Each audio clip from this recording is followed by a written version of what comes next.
What gives me more juice, a 5-hour energy or a second segment sip? The answer is a 5-hour energy. But second segment sips are rejuvenating nevertheless. So I got a very daunting, at least at first, question from Nathan. The mailbag, always open. YouTube comments, X formerly known as Twitter. If you want priority access and all sorts of other perks, you go join the flock in the description below to become a Locked On Ducks insider. Free 14-day trial to all those who sign up. Nathan wants 5 breakout candidates not getting enough love. 5 that are not getting enough love, that are flying under the radar. I started to think about this. Man, can I really come up with 5? Can I get 5 guys that are going to make an impact that didn't last year, that Oregon fans are not talking enough about, or that I'm not talking enough about? It turns out, indeed, I could. So one of them, and the number one guy, is Devin Jackson. Devin Jackson is arguably the most important breakout player for Oregon defensively this year because there are 2 reasons. Number one, he's the number 3 guy on the depth chart. Oregon played 5 linebackers last year. Devin Jackson was one of them. He's the number 3 on the depth chart this year. I think he's ahead of Bryce Betcher, and that's someone who's going to see the field a lot in critical situations. Number 2 is Justin Jacobs, who, when he was on the field last year, was a good player for the Ducks. I like Justin Jacobs.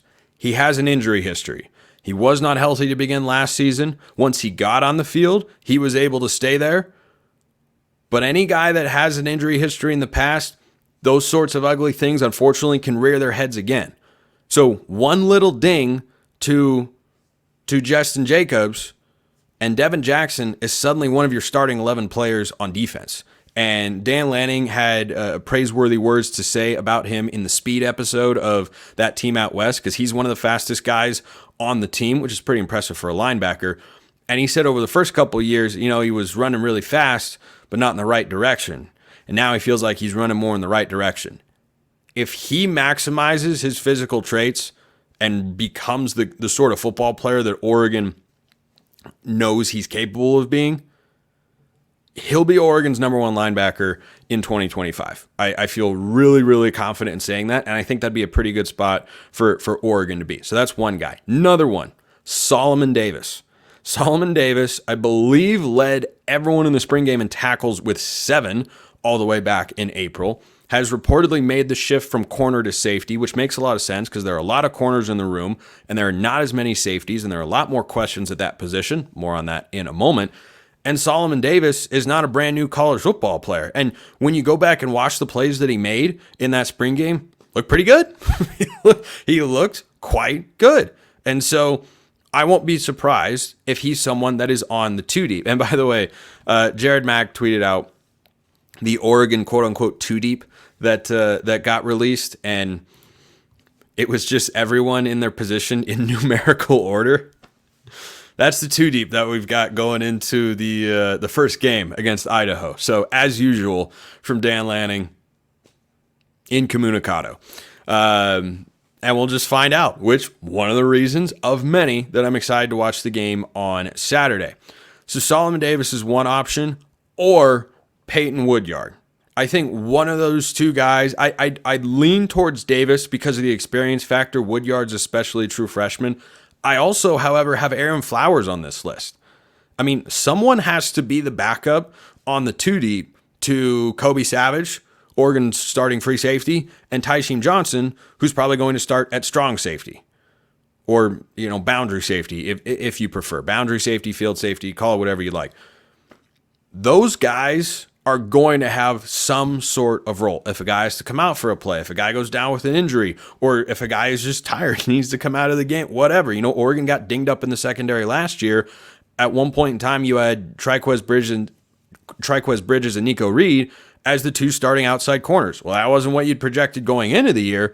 That's the way it works out sometimes. So I think Davis or Woodyard, probably Davis the more likely of the 2, and then the more I watch Aaron Flowers, On3 rated him as a preseason freshman All-American, and he looks really impressive. He's a really, really impressive guy.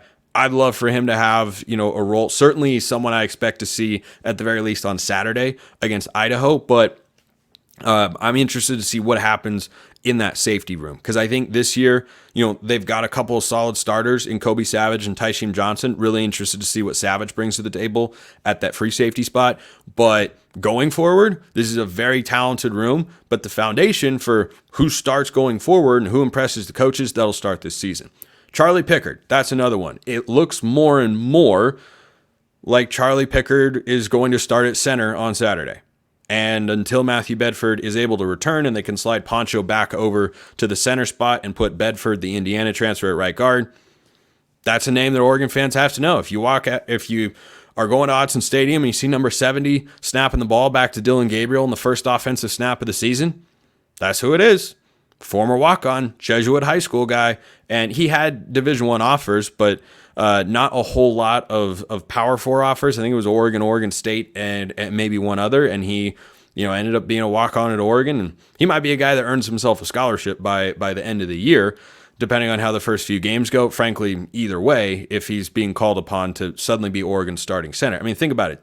2 years ago, Alex Forsyth was the starting center. Last year, Remington Award winner Jackson Powers Johnson. This year, former walk-on who became the starting center essentially in the final 10 days leading up to the season because of an injury. Not an easy spot to be in, but such is life. Last guy, Aiden Breeden. Brian Smith is really high on him and his ability to make an impact as a true freshman. Someone's going to fill those rotation spots along the defensive line.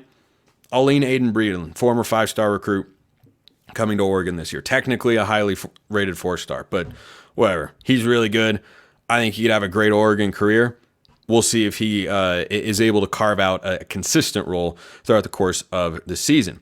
Nathan also says, it hurts me to say, but I've got the following guys on my list who are set to underwhelm. Dickey and Casper, that's Jurion Dickey, Kyler Casper, Roderick Pleasant, Dalen Austin, Davey Uli, Kamari Terrell, Jalil Florence. It's now or never for Kamari Terrell. What do you think? Yeah, I mean, Terrell was not a super highly touted recruit, really fast. Talk about fastest guys on the team. He could be up there. I don't have big hopes for him. Maybe he's one of the guys that makes a move to safety or carves out a role for himself at nickel. But I'm not as down on the other guys. Iuli, if he comes back healthy, I think is a really, really solid player.